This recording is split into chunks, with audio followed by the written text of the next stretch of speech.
So, students, physics class 12th, numericals on Gauss's theorem and thin parallel sheets. Question number 1 numerical. A point charge plus 10 microcoulomb is at a distance of 5 centimeter directly above the center of a square of side 10 centimeter as shown. What is the magnitude of the electric flux through the square? ये NCERT का question है.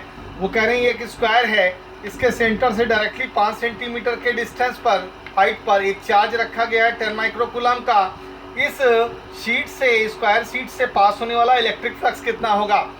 तो हम Gauss theorem का इस्तेमाल करेंगे. और Gauss theorem क्या है? बंद सरफेस के लिए, क्लोज सरफेस के लिए होती है. तो हम एक इमेजिनरी इसमें क्यूब बना लेंगे. क्या करेंगे? आप इमेजिन कीजिए कि इस स्क्वायर से हमने क्यूब फॉर्म कर लिया. तो हर एक क्यूब की हर साइड 10 सेंटीमीटर की होगी और ये सेंटर में आ जाएगा ये वाला पॉइंट. तो जो फ्लक्स निकलेगा इस चार्ज से, जो इलेक्ट्रिक फोर्स ऑफ लाइंसेस पास होंगी वो 6 फेसेस से पास होंगी, क्योंकि क्यूब की 6 फेसेस होती हैं. ओके, तो हमें तो एक फेस से निकालना है ना. तो हम क्या करेंगे? टोटल फ्लक्स तो जो इस क्यूब से पास होगा वो जानते हैं आप लोग क्या होता है, Q upon epsilon not. Gauss theorem के हिसाब से जितना चार्ज वो इनक्लोज कर रही है वो वॉल्यूम जो है उस बॉडी का, उस सरफेस का क्यू अपॉन एप्सिलॉन नॉट होता है. लेकिन एक फेज से तो 1/6, 6 से डिवाइड कर देंगे तो एक फेज से पास होने वाला इलेक्ट्रिक फ्लक्स आ जाएगा. तो ये 1/6, क्यू की वैल्यू 10 माइक्रोकूलम थी, तो 10 इंटू 10⁻⁻6, एक माइक्रोकूलम में 10⁻⁻6 कूलम होता है. एप्सिलॉन नॉट की वैल्यू होती है 8.85 इंटू 10⁻12. ओके, ये सॉल्व किया मैंने तो 1.88 इंटू 10⁵ न्यूटन मीटर स्क्वायर पर कूलम. ये हो गया numerical number 1. Now come to the page number 2 for second numerical.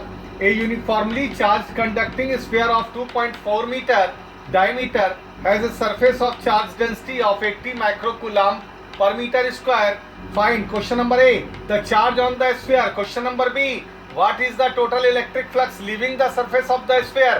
ये sphere है, r रेडियस का है, डायमीटर तो क्या होगा? अगर रेडियस r है तो डायमीटर 2r हो गया.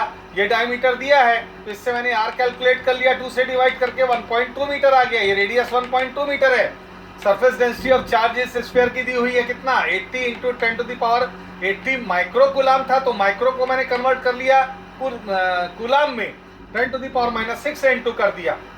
अब आप जानते हैं सरफेस डेंसिटी ऑफ चार्ज क्या होता है? Charge upon area. इस स्फीयर का जो एरिया, कंडक्टिंग स्फीयर का जो एरिया होगा वो 4πr² होगा. 10th क्लास से आप जानते हैं. तो क्यू की जगह ये वैल्यू रख दी मैंने. ये कहाँ गया? 80 इंटू 10⁻⁻6, क्योंकि ये है ना बच्चों ये सरफेस डेंसिटी ऑफ चार्ज. तो क्रॉस मल्टीप्लाई करोगे तो क्यू इक्वल टू क्या होगा? This into this. तो इसकी वैल्यू ये है, ये रखा 4π की वैल्यू क्या होती है आप जानते हैं? 22/7 r² हो गया. इतना कोई दिक्कत नहीं. अब इसको सॉल्व करेंगे तो सॉल्व तो आप कर ही लेंगे. ये रिजल्ट मिल गया, चार्ज आ गया इस कंडक्टिंग स्फीयर पे. फिर पूछा था कि इस स्फीयर से पास ऑन होने वाला फ्लक्स कितना है, तो चार्ज तो आपको मालूम ही हो गया. इलेक्ट्रिक फ्लक्स फाई क्या होता है गॉस थ्योरम के हिसाब से? Q upon epsilon not. तो क्यू की वैल्यू ये रख दीजिए, एप्सिलॉन नॉट की वैल्यू आपको मालूम है, सॉल्व कर दीजिए, you will get the result. आइए क्वेश्चन नंबर 3 पे. लास्ट क्वेश्चन, कल से अगला चैप्टर पढ़ाऊंगा.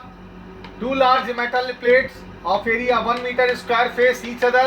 They are 5 centimeter apart and have a equal but opposite charges on their inner surfaces. If the electric field between the plates, ignoring age effects, is 55 Newton per coulomb, find the charges on the plates. ये sheets हैं दो, एक positively charge ले लीजिए, एक negatively charge, लेकिन charges दोनों पर मैग्नीट्यूड वाइज इक्वल हैं. दोनों प्लेट्स का एरिया 1 मीटर स्क्वायर दिया हुआ है. इन दोनों प्लेट्स के बीच का डिस्टेंस 5 सेंटीमीटर है. तो इन्फॉर्मेशन जो कि मैं बताता हूँ न्यूमेरिकल में सबसे पहले लिखते हैं. एरिया दे दिया इस प्लेट का 1 मीटर स्क्वायर, डिस्टेंस है सेंटीमीटर में था तो इसको मीटर में कन्वर्ट कर लिया. ये जरूर ध्यान रखिएगा. इलेक्ट्रिक फील्ड इन दोनों प्लेटों के बीच की कितनी है? 55 न्यूटन पर कूलम. मान लिया चार्जेस पूछ रहा था प्लेटों पर, मैंने मान लिया चार्जेस प्लेटों पर है प्लस क्यू और माइनस क्यू. तो सरफेस चार्ज डेंसिटी क्या होता है? Charge upon area. एरिया दिया हुआ है 1, तो surface charge density equal to Q upon 1. Cross multiply किया तो सिग्मा इक्वल टू क्यू आ गया.